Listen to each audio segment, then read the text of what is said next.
In this video, we will compare Thunderbird versus Betterbird.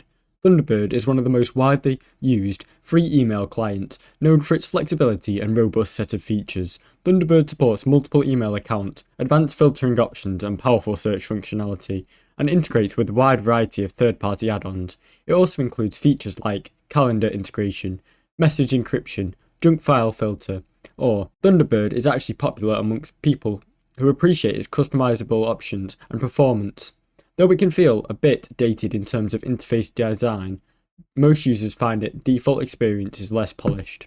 Betterbird, on the other hand, is a community-driven fork of Thunderbird which aims to improve upon the original by providing a more modern and polished experience, while it retains most of Thunderbird's core features. Betterbird focuses on performance enhancing and bug fixes and security implementation, offering a more refined user experience with additional updates and optimization for users who still value stability and ongoing improvement without straying far from Thunderbird's design. Betterbird can be an appealing alternative.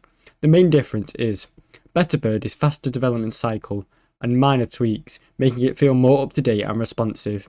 Ultimately, Thunderbird is an excellent choice for those looking for customizability and email-rich features, while Betterbird appeals to users who want a smooth and more refined experience. Thanks for watching. Don't forget to like and subscribe.